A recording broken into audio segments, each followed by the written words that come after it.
لوگ نماز اس لیے شروع کرتے کہتے ہیں میں 5 نمازیں بھی پڑھتا ہوں، میں صدقات بھی کرتا ہوں، کام میرا پھر نہیں چلتا. تو میں کہتا ہوں تمہیں پتہ ہی نہیں، نمازی کے لیے تو آزمائش ہے. جتنا جتنا ایمان کامل اتنی آزمائش بھی زیادہ. اور یہ میں اپنے پاس سے نہیں کہہ رہا.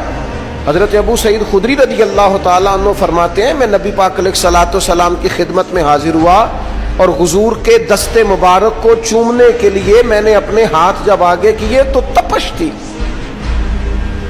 تیز بخار تھا نبی پاک کو. تو حضرت ابو سعید خدری رضی اللہ تعالیٰ عنہ ارشاد فرماتے ہیں کہ میں نے، یہ سنن ابن ماجہ میں موجود ہے، فرماتے میں نے عرض کیا یا رسول اللہ صلی اللہ علیہ وسلم اتنا تیز بخار؟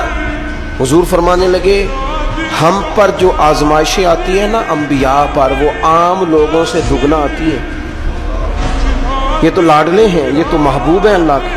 فرمایا عام لوگوں سے دگنی آزمائش آتی ہے، لیکن فرمایا ہمارا رب بڑا کریم ہے، ہمیں اجر بھی ڈبل ہی عطا کرتا ہے، ہمیں اجر بھی ڈبل ہی عطا کرتا ہے. تو حضرت ابو سعید خدری کہتے ہیں موقع اچھا تھا، میں نے ایک سوال بھی کر دیا. میں نے کہا یا رسول اللہ صلی اللہ علیہ وسلم بتائیے نا بھلا دنیا میں زیادہ آزمائشیں کن کو آتی ہیں؟ تو حضور فرمانے لگے سب سے زیادہ آزمائشیں اللہ کے انبیاء کو آتی ہیں، نبیوں کو آتی ہیں. حضور اس کے بعد فرمایا اس کے بعد جو ان کے زیادہ قریب ہوتا ہے اسے آتی ہے. لوگ کیا سمجھیں گے امام حسن کی آزمائش کو؟ لوگ کیسے سمجھیں گے سیدنا امام حسین کی آزمائش کو؟ فرمایا جو ان کے زیادہ قریب ہوتا ہے اسے زیادہ آزمائش آتی ہے. تو حضور کے سب سے قریب تو امام حسن ہے نا، امام حسین ہے نا. تو کیا سمجھتا ہے قربت بس نسبت کے اظہار کا نام ہے اور بڑے لطف کے ساتھ زندگی گزارنے کا نام ہے؟ تو نبی پاک علیہ الصلوۃ والسلام نے فرمایا بات بڑی مزے کی ہے.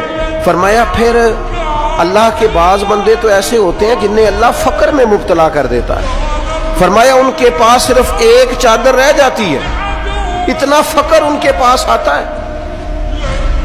لیکن جو حدیث کے آخری لفظ ہیں نا وہ وجد والے ہیں، وہ وجد والے ہیں، وہ سرور والے ہیں.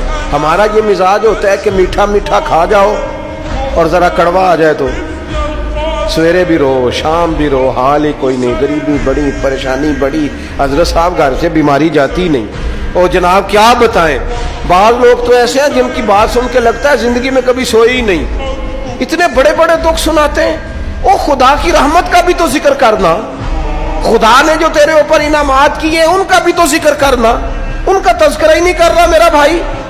نبی پاک علیہ السلام نے فرمایا ان لوگوں پر دکھ آتے ہیں پر قربان ہونے کو جی چاہتا ہے ان لفظوں پر.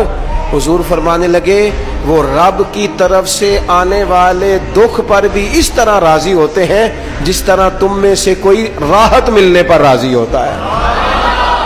سکون والی چیز ملنے پر جس طرح تم راضی ہوتے ہو اس طرح وہ دکھوں پر بھی راضی ہوتے ہیں. دکھ قبول محمد بخشا، دکھ قبول محمد بخشا، پر ایک شرط لگائی چھوٹی سی میاں صاحب نے. انہوں نے کہا 100 دفعہ قبول ہے، دکھ 100 دفعہ قبول، دکھ قبول محمد بخشا پر راضی رہن پیارے.